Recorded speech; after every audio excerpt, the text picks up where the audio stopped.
Have you ever questioned what could be the profound meaning behind the heartfelt plea in Psalm 6? This universal question has sparked curiosity and profound thought for centuries. In the vast expanse of the Bible, Psalm 6 stands out as one of David's penitential psalms, a poignant cry for mercy and divine intervention. Over the course of this video, we will embark on a journey of exploration and understanding, breaking down each verse of Psalm 6 to unravel its layers of meaning. This psalm, rich in emotion and spiritual depth, is a testament to David's faith and his relationship with the divine, providing us with invaluable insights into his spiritual journey. From a plea for mercy to a declaration of faith, Psalm 6 takes us through a range of emotions and experiences that are as relevant today as they were in David's time. So, without further ado, let's dive deep into the verses of Psalm 6 and uncover its significance. Starting with verses 1 and 2, David pleads for mercy from God.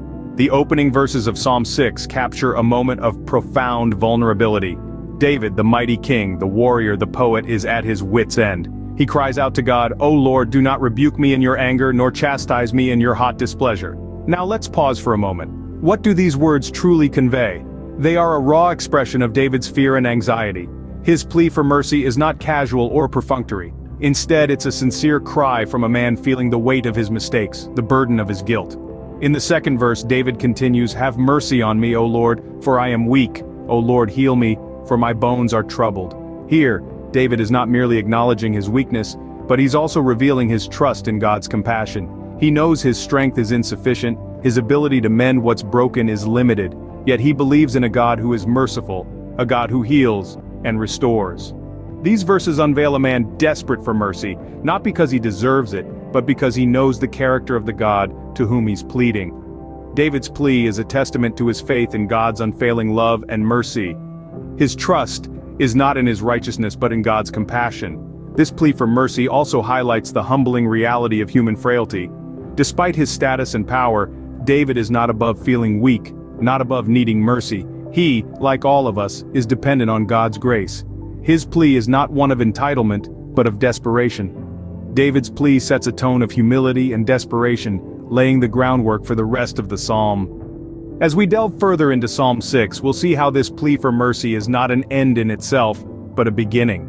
It's the starting point of a journey that will lead David from despair to hope, from fear to faith. It's a journey that every believer can relate to and learn from. So let's continue our exploration of Psalm 6 in the next scene.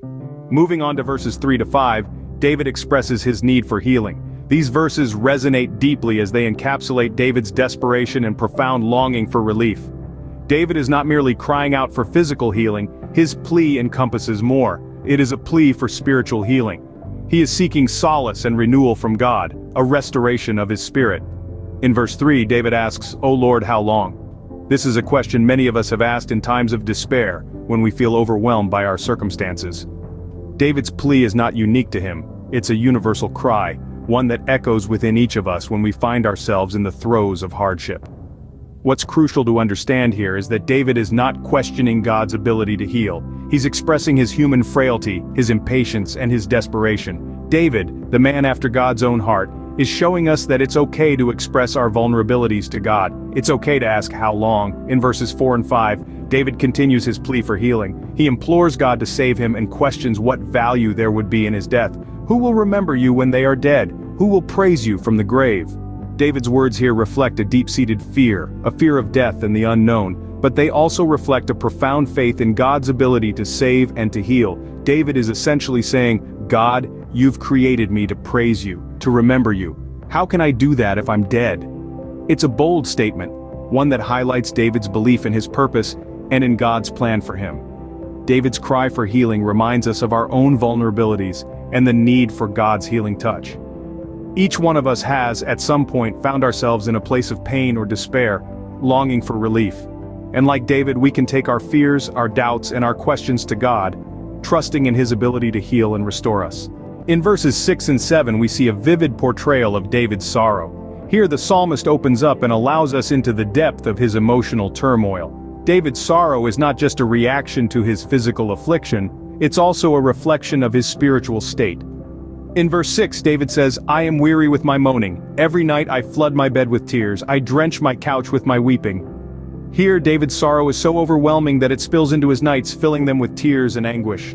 His bed and couch, places of rest, have become saturated with his sorrow. This is a poignant image of a man in deep distress.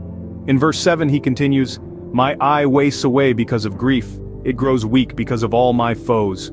His grief is so intense that it's causing his physical deterioration. His eyes, often seen as the windows to the soul, are wasting away, reflecting the toll his sorrow is taking on him. The context of these verses is vital. David, a king favored by God, is not immune to sorrow and despair. His experiences reflect the reality of human suffering and the inevitability of trials in our lives. But more than that, these verses also show us that it's okay to express our emotions to God, even if they are negative. David doesn't hold back. He pours out his heart, his pain, and his worries to God. Now let's take these verses and apply them to our lives today. We all face moments of sorrow, moments when we feel overwhelmed by life's challenges. But like David, we can bring our sorrows to God. We can pour out our hearts to Him, knowing that He listens, understands, and cares. Understanding that our sorrow is not only seen but also shared by God can bring us comfort. It reassures us that we're not alone in our struggles, and that we have a loving God who not only hears our cries but also empathizes with our pain. These verses remind us of the authenticity of David's emotions and his raw relationship with God. Finally, in verses 8 to 10, David makes a bold declaration of faith. Even in the midst of his anguish and sorrow, David doesn't lose faith in God's deliverance. He asserts that the Lord has heard his weeping and pleading. He is confident that God will accept his prayer. This is a pivotal turning point in Psalm 6. David, who has been pouring out his heart in anguish, now stands firm in his faith. He believes in God's mercy, in his power to deliver him from his enemies. This shift is not only a testament to David's faith but also a powerful example for us. It teaches us that no matter how dire our circumstances, we can always trust in God's deliverance. Let's delve a little deeper into these verses. In verse 8, David warns his enemies to depart from him. He declares that the Lord has heard his weeping. This is a bold statement of faith. Despite the challenges he faces, David asserts that God is on his side. In verse 9, David continues to assert his faith. He proclaims that the Lord has heard his supplication, his earnest plea for help. He is confident that his prayer will be accepted. Here David is not just hoping or wishing for deliverance, he is declaring it as a fact.